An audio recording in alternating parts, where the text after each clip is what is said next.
Okay, so I think we seem to have everyone in, or at least everyone is being admitted. So hi everybody, my name's John, and welcome to the UCAT webinar. Welcome back if you were here last week, of course. So I'm here with Ash here, who's doing all of the technical stuff behind the scenes. Do you want to say hi, Ash here? Or not? That's fine. So I hope everyone's doing well today. We're going to cover the SJT today. That's the situational judgment test, which is sort of the slightly odd, the odd older sister of the UCAT, who is at the very end and people tend to get quite tired and fatigued for. So I have recently learned that Zoom allows us to use this sort of yes/no function. So can everyone just go and have a look at the bottom of the screen at the participants box and just hit either yes or no to show me that you can see where those buttons are. They're at the bottom of the participants pane. Okay, yep, so I'm seeing a few yeses coming through. Good. So we're going to use a combination of that and the chat screen if I'm asking questions at any point. So with all that being said, I'll share my screen and we can get started with SJT. So we're going to be starting with lesson 4 today. Bit of a weird one, but it's the best place to start, I think. So the SJT section is the last one of the UCAT. In terms of scoring, I'm sure lots of you are familiar, but we'll go over it quickly first of all.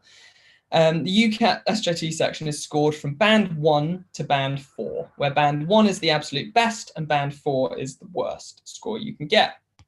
So the way they rate this is they say that band 1 is that you show very good judgment, often better than the ethical panel they use to judge questions. And band 4 shows the term concerning judgment. So those are the judgments that might make people sort of concerned about the way that you've approached the scenario. Universities don't lump it in with the rest of your score. So if you've scored, for instance, 2,700 in the rest of the UCAT, your SJT score is presented separately to that. Some universities will use it as a cutoff. So as a rule of thumb, most people end up getting grade 2 or 3. That's about sort of 30% each. And then in the peripheries, there are people who get grades 1 and 4. So with all that said, let's get started on how you approach the scenario in the SJT.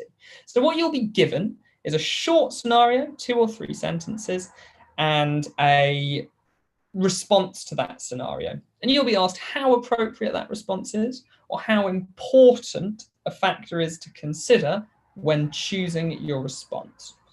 So in terms of approaching the scenario, we have a step-by-step approach, as we do for every other section of the UCAT, and as you should have for everything you approach in sort of, I suppose, an academic way. So we're going to identify who we are in this, because a medical student will have different responsibilities to a doctor, and different responsibilities to a volunteer or a work experience student, or if you're out in public, you're a medical student in public, and then you have different responsibilities to if you're a medical student in the hospital. We're going to identify the main problem of the scenario. And this is the really difficult bit to get your head around for some people, because sometimes it doesn't matter exactly what you choose to do, it just matters what the problem is, and then you have to decide whether that response has addressed what the problem is. And then you read the statement and decide whether it's appropriate or whether the factor you're given is important. Okay, so we'll go through this in a bit more detail, but these are the appropriate and inappropriate questions. And again, don't worry, we're going to come back to this in 5 minutes. These are the vague outlines. So if an action is very appropriate, it's optimal. Appropriate but not ideal is useful but not the best. Inappropriate but not awful, not a good approach. Few negatives, very inappropriate will make it worse. And then very important is essential, and you see the sort of cascade and how this goes. Okay. One really important thing to consider in this part of the exam is should you or would you do something? And you're supposed to be answering here based on what the GMC and the Medical Schools Council thinks is the most professional thing to do. And don't answer always based on how you think you would react in a real and nuanced situation. Okay? always sort of think about professionalism and integrity. I'm going to ask if anyone's happy to, you might not be. Someone put in the chat what they understand from the term integrity. Just going to come out of this screen so that I can see the chat window for a second, because I'm interested to see what people think.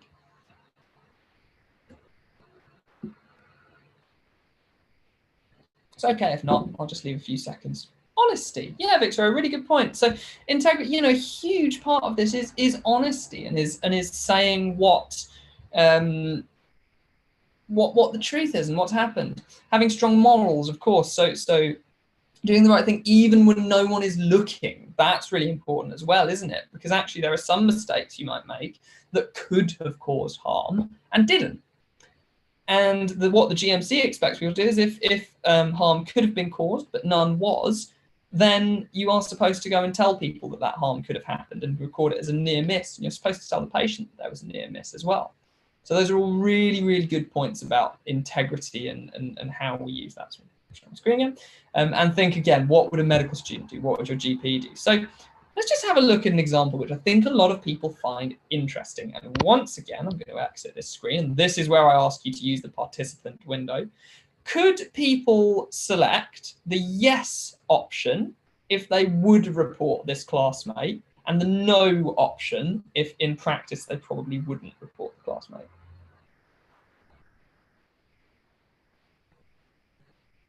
I'm seeing a few yeses. I'm seeing one no. I'm seeing a lot of yeses.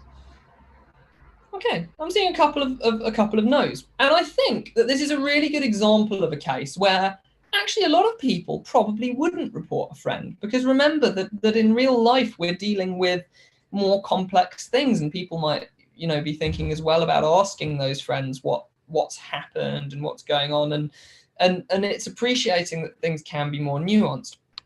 But of course, you know, there's a new factor to consider when you put yourself in the shoes of a doctor or a medic. So I'm seeing some possible chat options here. I just want to check that. Yes, we've got a yeah and a no, fine. If you put yourself in the position of that friend, it would be perfectly reasonable to neglect the action because you're doing something for a friend, or you're neglecting something for a friend. But remember, if you're a medical student or a doctor, then by not turning up, you are putting future patients at risk, or by cheating an exam. Because of course, if somebody collapsed in front of you, you can't just say, I cheated that exam. It's fine, I won't handle it, right? The other thing to consider is to judge each response independently in the SJT. Don't assume it's the only one that will happen. You have to judge each point on its own merits, okay? So picture yourself in the position of a GP or me, a newly qualified FY1 who's terrified on the wards, and you want to do a blood test on somebody, okay? So it is very appropriate to do all of these things. It's very appropriate to ask for consent. It's very appropriate to check their records. So if these were options in the UCAT for actions, you have to judge them by themselves, and you have to judge them without considering that, well, I've asked for consent, but I haven't logged the results. Okay, so any response can be very appropriate, and you still need to do more. And by the same token, more than one response can be very inappropriate. We have a couple of slides here specifically on mistake making, because making mistakes is a common topic that comes up. These are the 5 things we need to think of. So we need to acknowledge the mistake, speak to a colleague. We need to document the mistake clearly in the notes. Respond clinically, of course, people forget this quite often, and that's making sure that if you've prescribed a drug, too much of a drug which lowers the glucose, you need to go and give some glucose, because you need to correct the mistake and take away the danger of the situation. Communicate with colleagues and communicate with the patient. So it's always very appropriate to inform a patient that a mistake has occurred, or that a mistake occurred that didn't lead them to harm, because the patient may want to know about that, of course, and it may be important for them to know about that. So it's always very appropriate to do that. And as we've said before, just to reinforce it, several responses could be very appropriate. So try not to overly compare. If you've already selected one response as very appropriate, then you see the next option and you think that's very appropriate too. That's entirely possible, okay? Because as we said before, it's very appropriate to acknowledge the mistake. and it's very appropriate to record the mistake. So both of those things are equally appropriate to do. Okay. Remember to think in the short term and the long term. Your short-term goal, if a colleague, let's go for another question here. Let's say that your colleague is not turning up to work. How might you respond to that? Or turning up late, let's say, turning up late every day to work and you're taking on more work because of it. How might you respond to that?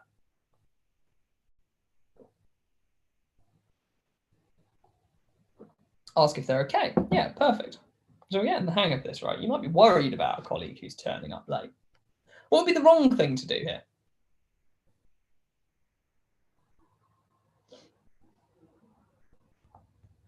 Argue, yeah, ignore it, argue. So again, we're seeing the point actually.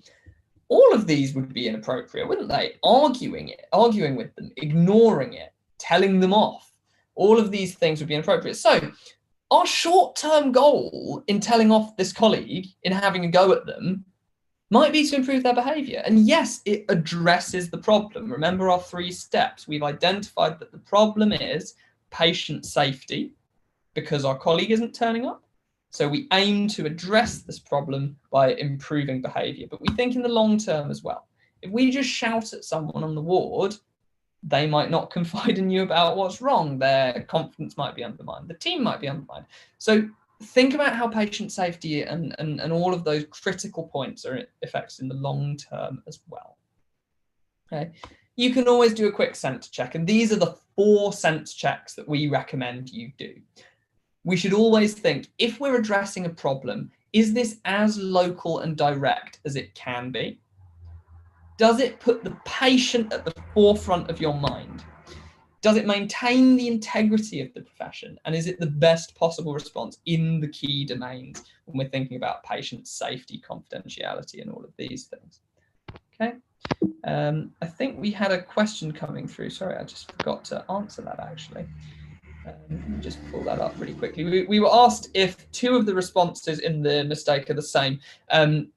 Actually, yes, they essentially are the same response. Sorry. So the difference is that you need to communicate with colleagues laterally. So you need to talk to people on the ward with you so that they know what's happened, because your colleague might need to resolve clinical issues down the line, and you need to talk to someone senior to you because that senior person may have things that they need to do as well.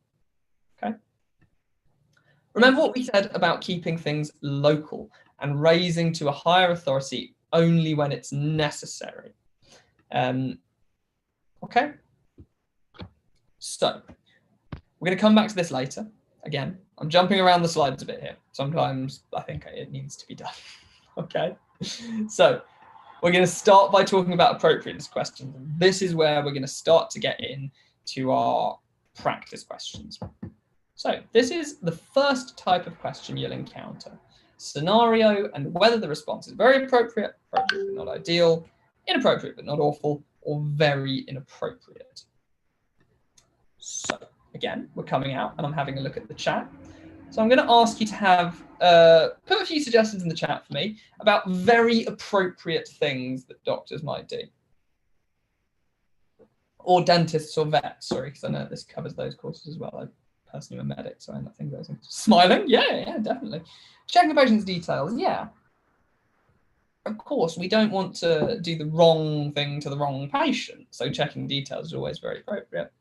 Regularly doing checks. Yeah, so these are all really, really good points. I'm really, really happy with all of these. So I'm just going to be using this rather than the screen share for a few slides because I have quite a lot of questions to ask you all. Yeah, so a very appropriate thing to do is the optimal approach. This addresses the key issue. Remember what we said before, though. It addresses one aspect, but not necessarily all of them, because you may have to do different actions to address all of the issues. So if you're directly addressing one of the issues in an optimal way, then this is a very appropriate thing to do. Okay. So what do we think is the difference then between a very appropriate thing to do and something which is appropriate but not ideal? What's our difference?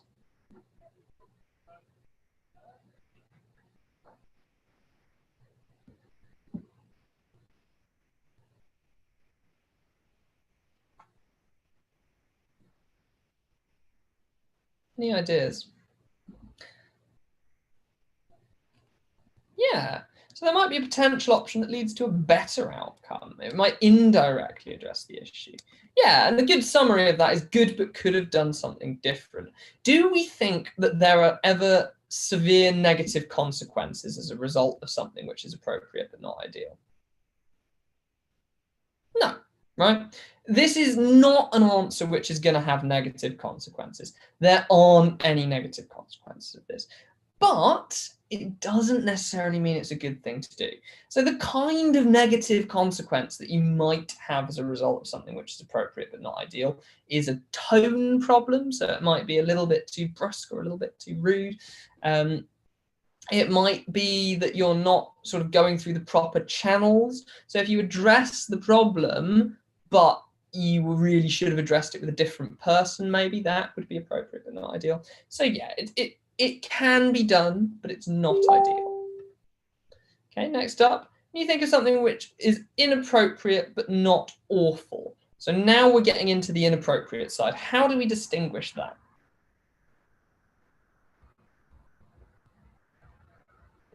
So we're beginning to think of negative effect, aren't we? But if both sides of this have a negative effect, how do we differentiate inappropriate but not awful from very inappropriate?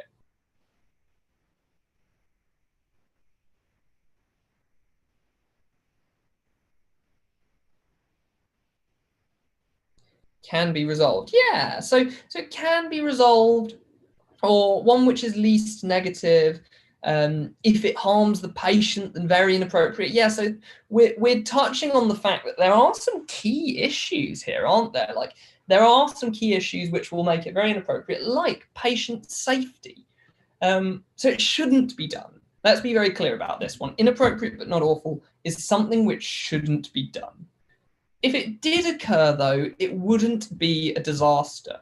So it might be the case in an inappropriate but not awful scenario that it's something that shouldn't be done. However, measures have been taken to avoid harm to patients. There's no breaches of confidentiality.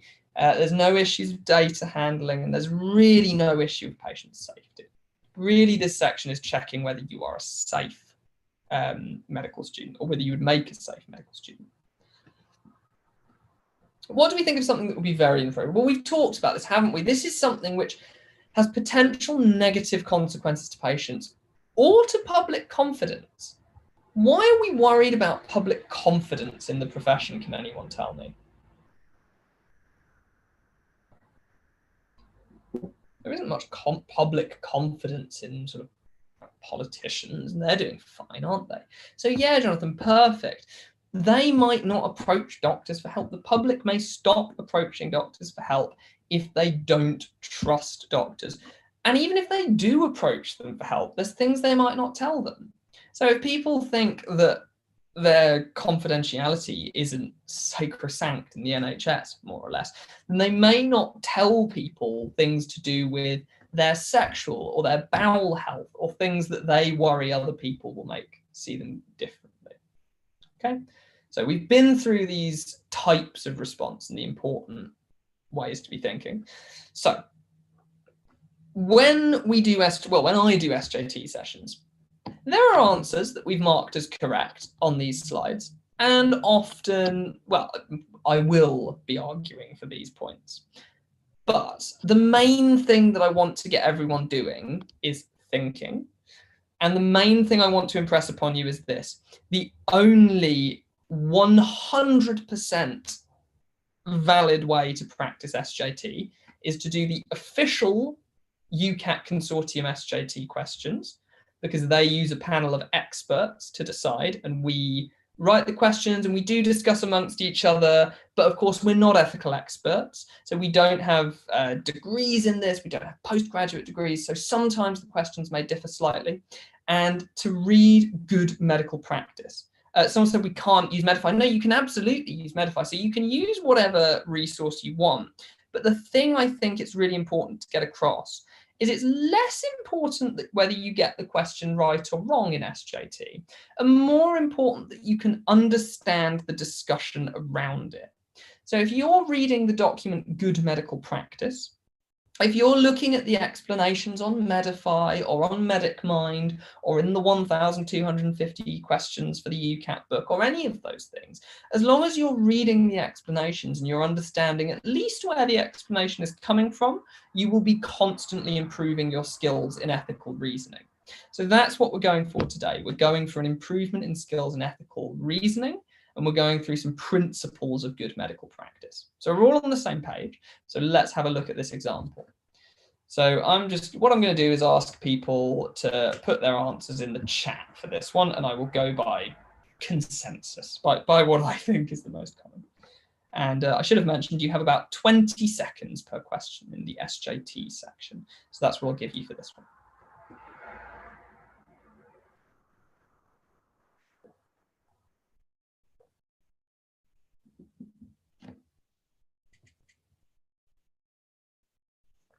Okay, we've got a B and an A through. Getting a lot of A's through. Loads of A's through, and that's been 20 seconds, or a little bit more because I was talking at first, because I talk a lot. So getting a lot of A's through. So yeah, so in this case, this is a very appropriate thing to do. Remember our criteria for what makes a very appropriate thing to do. So this character, the first step, we are a junior doctor. So what do we think the first priority of a junior doctor is?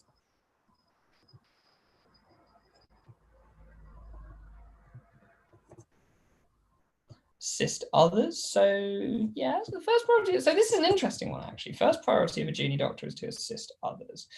To learn. So interesting. So this is where we reach a bit of an important distinction between junior doctors and medical students. So a medical student's priority is to learn and to get experience. Because of course, if you're on placement on a surgical unit and you know in 6 months you will be a doctor on a surgical unit, your priority is to make sure you're going to be a safe doctor in 6 months. It's also going to be patient safety, but it's going to be making sure you're a safe doctor and making sure that you understand. Now, a junior doctor's priority is going to be patient safety. Okay, so that's a really important thing to remember. A junior doctor is also in a training program. Can people, out of curiosity, put in the chat, what is a junior doctor? Define that for me.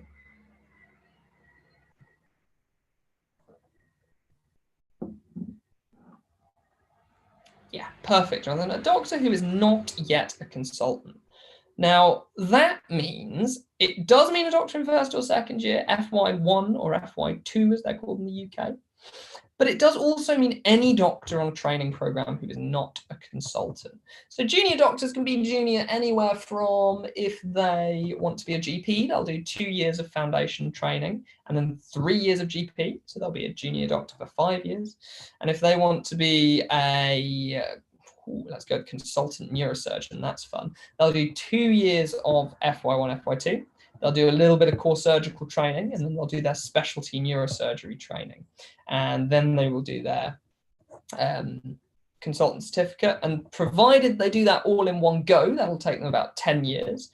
But if they have to redo years or anything like that, then it will usually take them longer. So sort of we're talking 5 to 12 years, really. Okay, as you're a junior doctor. So junior doctor's priority is safety, and a medical student's priority is learning. So in this case, the issue is that a junior doctor has spare time and that they're not using their time at work to the fullest to help patients. They don't find the work very challenging. They have a lot of spare time. So that's the issue. So yeah, this is a direct, local, and proportionate response. Would it be appropriate to just leave the ward and go and help junior doctors in other wards without checking?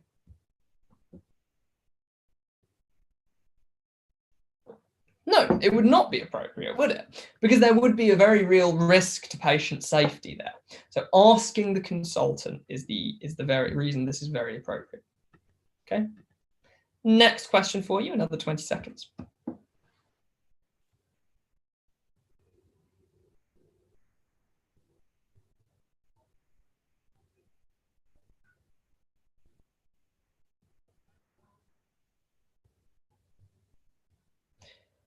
Got a C coming through, a couple of C's, a D, a B. So we're seeing, I think we're all in agreement, aren't we, that this isn't a very appropriate thing to do, but we're trying to decide whether it's appropriate but not ideal or inappropriate but not awful, by the looks of things. So what did we say about the difference between the appropriate, the top two, and the inappropriate, the bottom two? So we were saying, weren't we, that really the issue is of whether there is a real risk to anyone and whether it addresses the issue. So starting with who are we in this scenario? We're a medical student. And what did we say are at least one of our priorities is as a medical student? Learning, yeah. Because that is indirect, because everyone in a hospital's priority is patient safety, right? But learning as a medical student is how we're ensuring patient safety, because we're making sure that we're going to be a safe and effective doctor. So does withdrawing from several cases immediately really address the issue that this medical student is facing? Yeah, so I'd say it does, but not entirely, right? Because having less work will improve that stress, but it's not a perfect one. Now, they've told the consultant that they're withdrawing. They haven't just run away from the ward. So are there serious consequences to patient safety here? No, because the consultant knows that they're gone. The consultant's not going to rely on them to do anything. They're not going to go, oh, don't worry, the medical student will take bloods. Okay. So with that all in mind, we're a medical student whose priority is learning, and we're taking a step to reduce our stress so that we can learn and so that we can make sure we're a safe and effective doctor when the time comes. We have just left, but there's no immediate risk to patient safety. So we have kind of addressed the issue without too much risk to patient safety. So do we think this is appropriate or inappropriate on the whole as a binary option? So yeah, I'd agree that this is appropriate, I think, because we have addressed the issue. There's no severe risk to patient safety, but we've left immediately. So really what we've done is we've addressed the issue. We've solved the problem without too much risk to patient safety, but we've left a colleague possibly in a bit of trouble. We haven't perhaps gone through the proper avenues. So this is marking this out as an appropriate but not ideal answer. Okay. Yeah, so if this said ask the consultant if they can withdraw immediately, then that would make this more appropriate, wouldn't it? Because it would be asking a question. And it would be taking steps to mitigate it without just running away from the ward. Because the consultant might be able to support them, right? If they're walking around ward rounds scribing or writing in the notes and they go, this isn't helping me learn and I'm stressed, the consultant might be able to assign that job to somebody else and spend time teaching them. So telling the consultant about their stresses would be very appropriate. Okay, next one, another 20 seconds.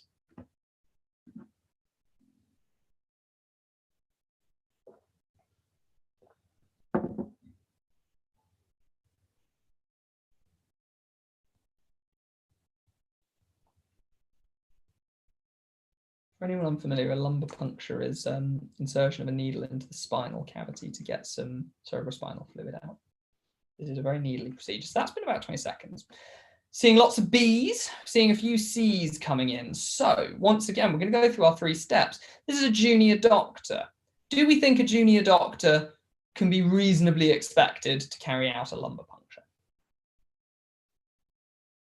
Or a simple procedure, fairly simple procedure with a needle. So fairly simple procedure with a needle, we can assume the junior doctor should be able to do that. What's the issue here in the question?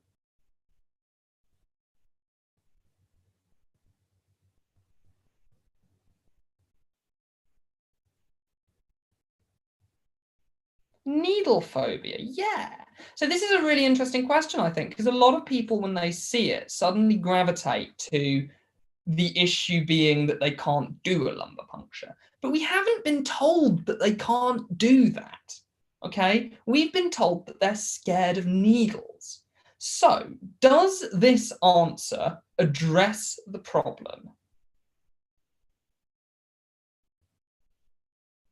No, because the consultant might come with them this time and they might do the procedure, but they are still scared of needles. Okay? I hope that's making sense to everybody. We're not addressing the problem. So this can't really be an appropriate option because the problem's not addressed. Now, is there a severe patient safety risk to telling the consultant that they'll only do the procedure if they accompany them? No, there isn't really, is there? Because the consultant knows that they're not going to do it. So the procedure will, we can hope, get done. It won't just get left on the cutting room floor where people think that this junior doctor is going to carry it out. So that's why this is an inappropriate but not awful thing to do. We are not addressing the problem, but there is no severe risk to patient safety. It would be a very inappropriate thing to do to ignore the request, to say, I'm scared of needles, I'm not going to do it, because then it wouldn't get done. But to tell a consultant in a bit of a, I can tell you, I've met consultants who would respond very unhappily if you said, I'm only doing it if you come with me. It's not an appropriate thing to do. But other than the risk to the junior doctor who's just talked to a consultant like that, there's no severe risk to patient safety. Okay. So, final one in this section. What do you make of this?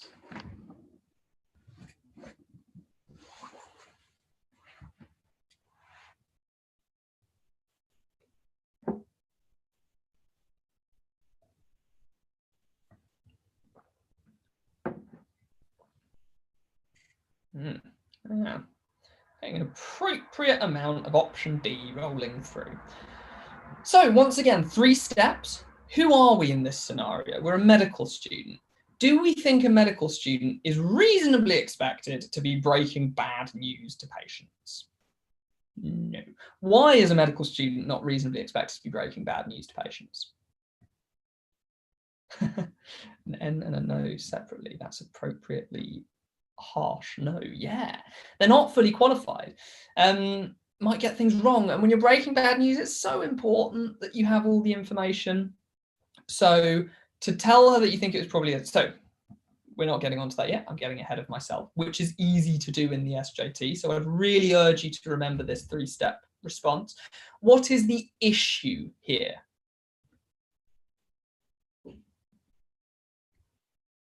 Anxiety. Anxious patient. Yeah. The issue in front of you is a human who is afraid, right? And they need a response.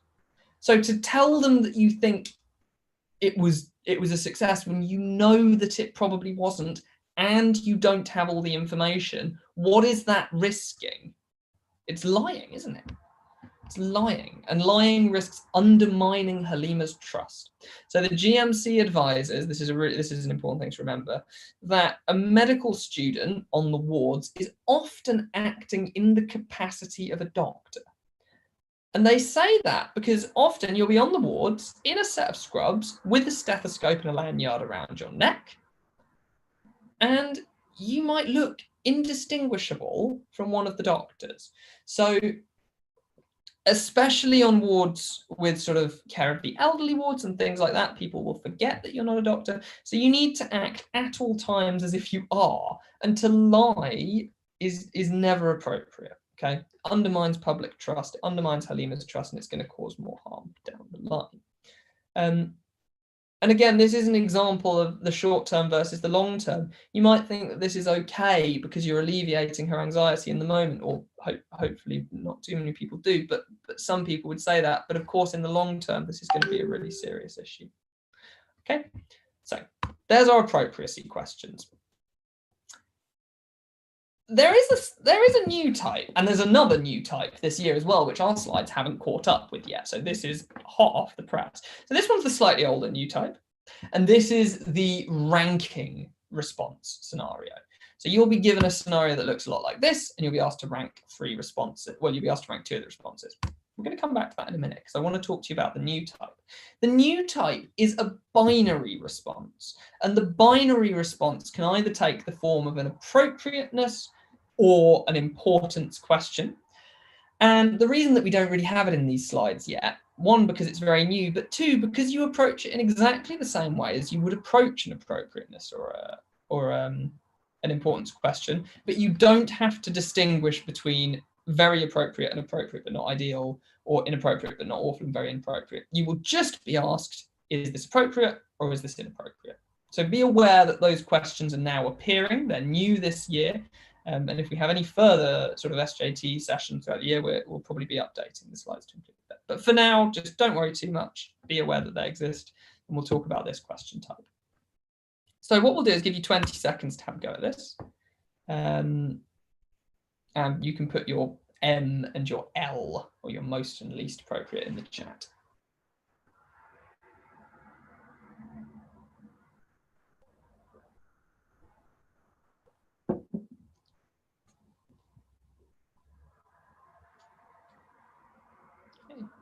About 20 seconds here, so I'll give you a few more just to get some time to put things in the chat. So we're saying the top is the least appropriate. Any disagreements or agreements with that? Remember, all we're thinking about today really is the guidance, and it's thinking about what the capacity of a final year medical student is. Okay, so I'm seeing the disagreement that I was hoping to see, because this is a really useful thing to discuss. So, again, who are we in this scenario? We're a final year medical student. Can I get some yeses and nos in the chat? Does it matter what year medical student you are in the SJT? We got a no. So do we think that a final year medical student would have different knowledge to a first year medical student? Yeah. Now, the important thing to remember here is we don't need to know exactly what knowledge is different for a final year medical student, because you're not medical students, and that's not what the SJT is testing. But we need to remember that a final year medical student would have more knowledge.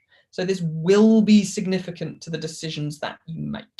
Okay, so if you're asked how important is it that this person is a final year medical student, that would be important, but not necessarily very important, because you're only ever going to offer the help you're qualified to offer. Okay, so with all that in mind, let's talk about which of these options is most appropriate. So some people have said that they refuse to give medical advice. Some people have said that you can explain the options on the table. So again, I'm going to ask you guys what the issue is here.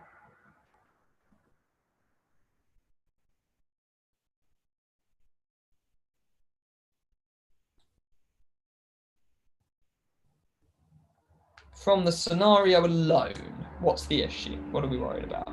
Or what are the issues, plural?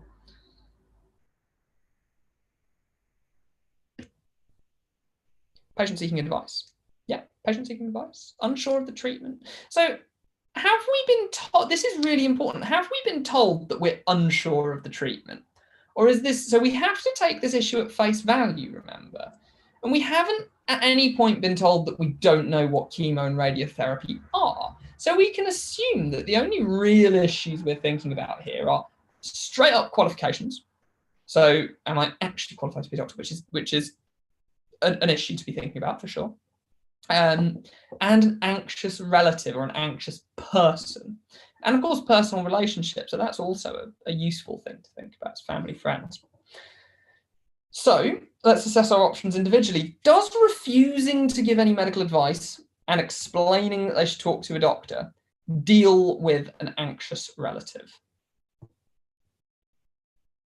No. So not fully, I think, is probably a better way of thinking of it. Yeah, Chloe, it's not fully dealing with the issue, is it? It's partly dealing with it because we know they're going to go and speak to a doctor. So is there anything at all dangerous or risky in response 1? Absolutely not. No. We told them to go and talk to a doctor. I would argue, personally, that this is a totally neutral response. This is the response which a lot of people choose to give. Because actually, if you're not confident giving information, you can offer emotional support. You can say, oh my God, that's awful. That sounds really difficult. Like, how are you feeling? Whatever, right? Any of those things are very appropriate to do. But you may decide I don't want to talk about the medical side of this. So that's an okay response, but it's not. Do we agree that it doesn't really address the issue? I think that's the thing at hand here. It doesn't really address the issue, does it? No. So the second one, you tell them you can't tell them what to do. Is that true? Is that a good thing to say? Yeah, because we're mitigating risk. They know that we can't tell them what to do. So we're not acting out of our competencies, but you explain the different treatment options on the table. Do we think this addresses the issue more than one? Yeah, right, it does. Because it allays, well, it might allay some of their worries. It might not, but it might. So it does address it a little bit more than one. So, okay, so we have one totally neutral response. We don't really think it addresses very much, but isn't going to do any harm. We've got one response which might mitigate some of the damage, is basically the same as one, but is giving scientific knowledge, is conveying scientific knowledge in a way they'll understand. Important thing to remember is by the time you finish medical school, you'll have anything between 1 and 2 degrees done, because you can intercalate. You might have a bachelor's, you might have a master's, you might have a bachelor's of medical science. So you might be a fairly competent scientist at the very beginning of your scientific career, but you might be that. And if you're comfortable to explain the difference between radio and chemotherapy, that's fine. You're not talking about their specific case. You're just explaining to them what the difference is. And when they go to their doctor, they might have a little more information. What about the last option?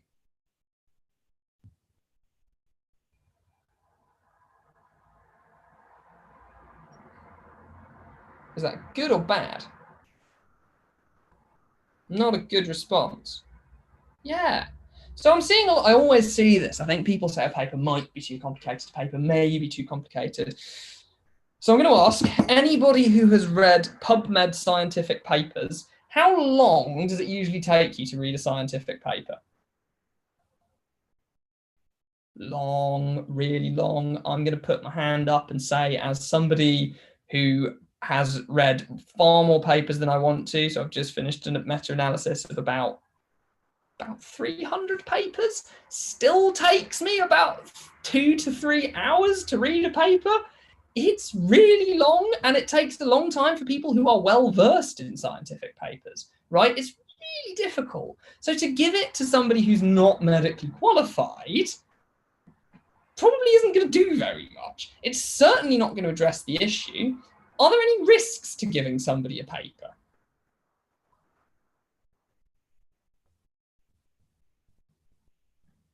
Yes, there might be bias. They might misunderstand. They might misunderstand what the paper's saying, because if you just chuck a paper at somebody, there might be a little exploratory analysis in the middle which says, our study also showed that chemotherapy and radiotherapy have a very poor prognosis. They might have just chucked that little sub-analysis in the middle, and that might be really scary for someone who doesn't necessarily understand that.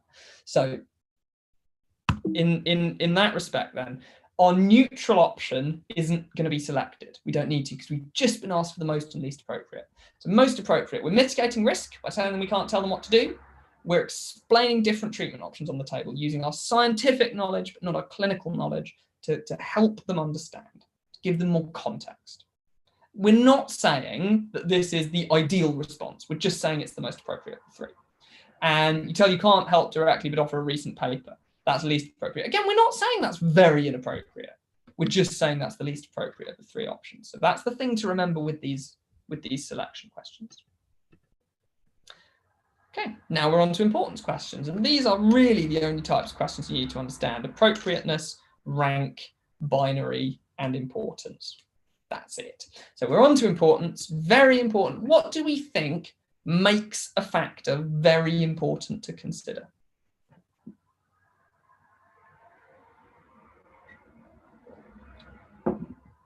It is essential. Yeah, it's a factor that we have to consider. It could impact on patient safety. So we have these things: patient safety, patient confidentiality, which can't be dismissed when you're forming your approach to the scenario. And remember, people can get muddled with this. It's really important that you consider the scenario first and the factor second, because you can start getting muddled up in whether the factor in and of itself is important. but actually it's all to do with the scenario. So remember to think, who are you? What is the main issue? And then whether it's appropriate rather than the other way around. What makes something important but not very important?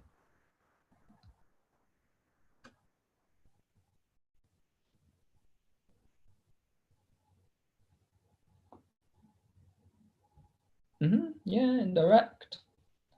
So yeah, it's not vital. This is the thing. If you didn't consider this, you would still have covered all your bases. However, it would make a difference, right?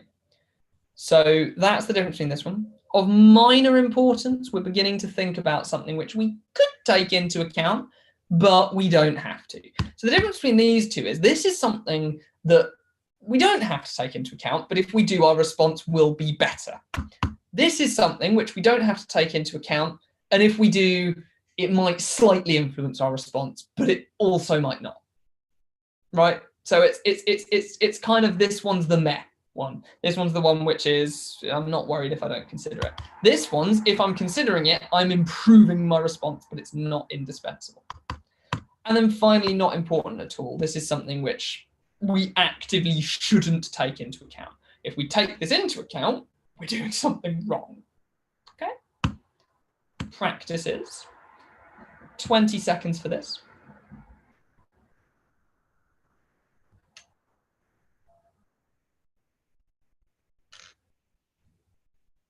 Getting a lot of A's through, which I'm very happy to see, because yes, they might make a mistake. This is an issue of patient safety.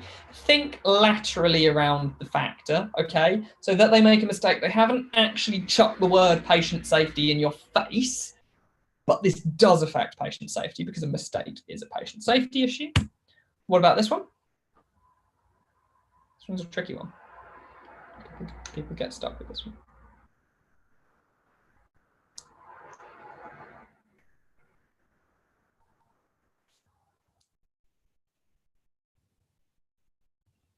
Okay, so we're getting a combination of A's, B's, and C's. So, junior doctor receiving a gift. Does anyone know the GMC guidance on giving and receiving gifts? I'm going to guess it's a no. I'm going to guess it's a no because I had to look them up before this session.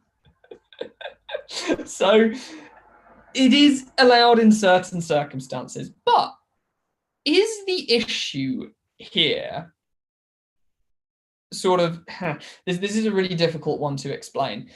Do we need to know the GMC guidance to answer this question?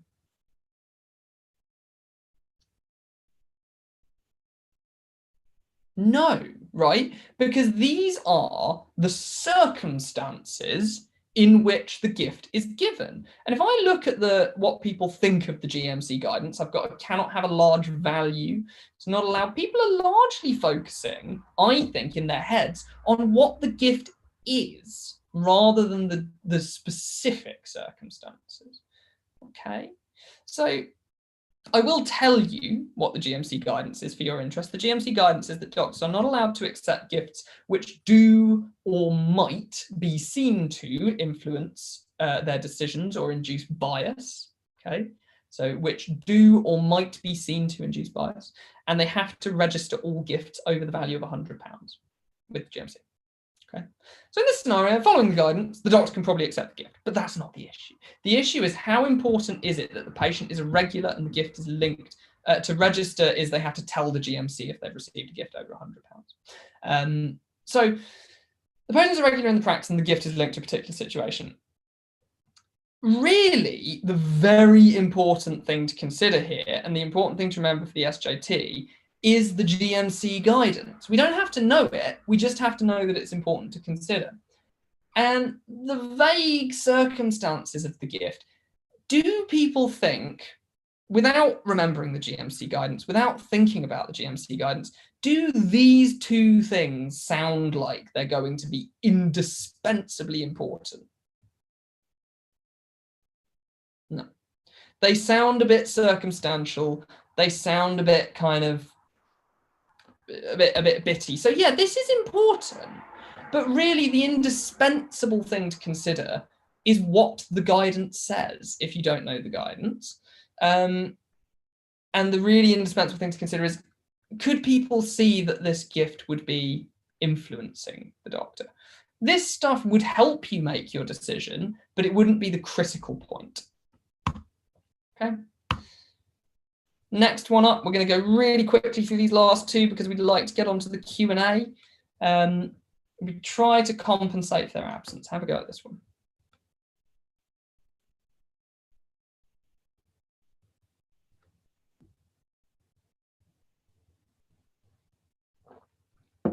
Got a few C's coming through. Any deviations? We got a D and a B.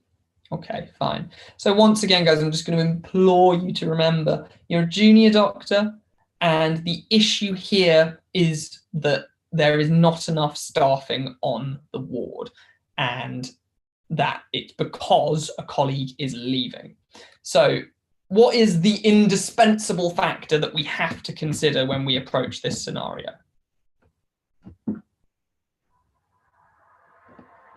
Patient safety, because there's not enough staffing on the ward. So that's the indispensable factor. Is this an important thing to consider, that they say they will try to compensate for their absence? We're getting no's. Does it address the immediate issue of patient safety? No. Okay.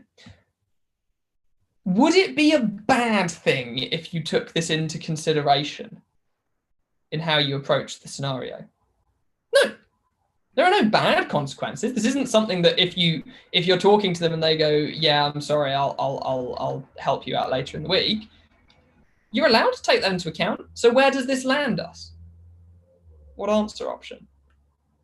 Of minor importance, yeah. You could consider this. This is meh, right? If you don't consider this, you're well within your rights because that you want to solve the patient safety issue.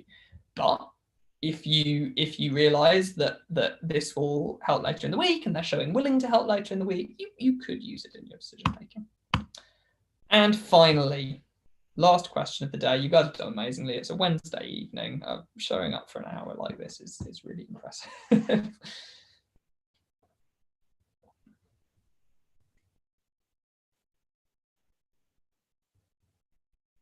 We're getting some quite enthusiastic answers that this is not important at all. Okay, why is this not important at all? Well, what's the main issue here?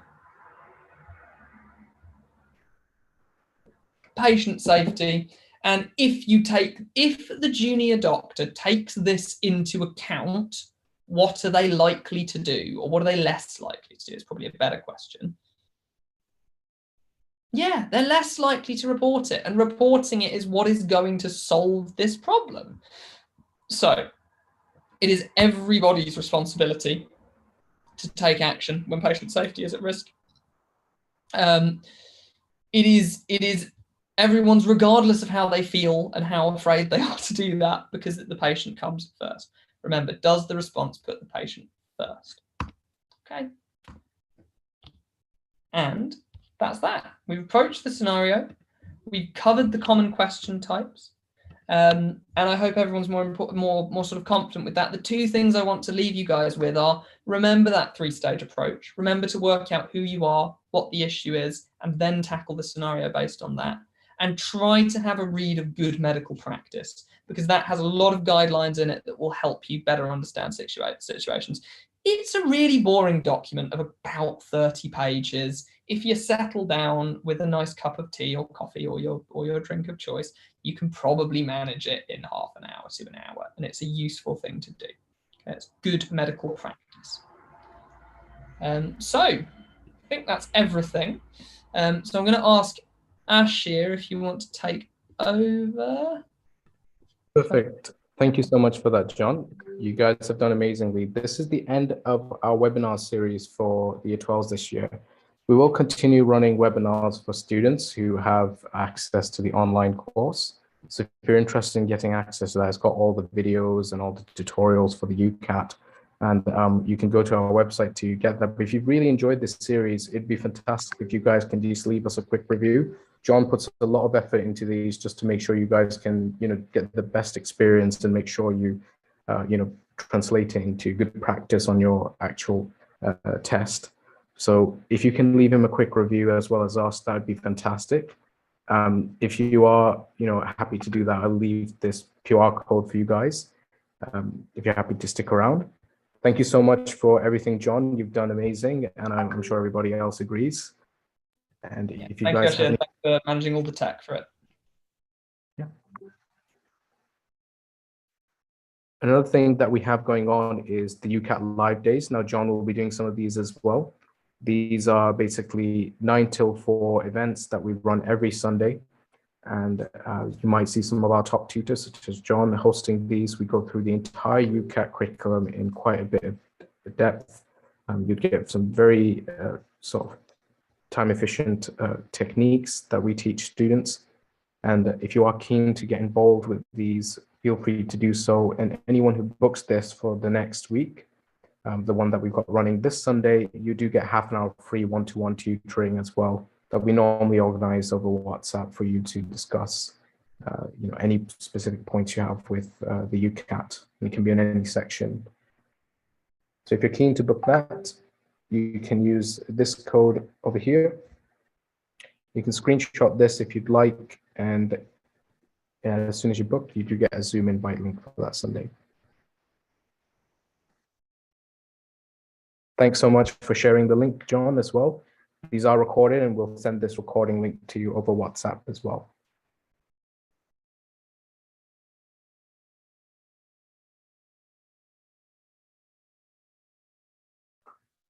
I'm also sharing a link in the WhatsApp chat for a group chat we have for any future webinars. So if we do run them, whether it's for interviews, BMAT, anything like that, you can get a quick alert sent to you. And we do sometimes share free resources via this as well. So I'm just sending that through to everyone. If you join that, we can push any links out to you that are relevant. That's been sent in the Zoom chat for you.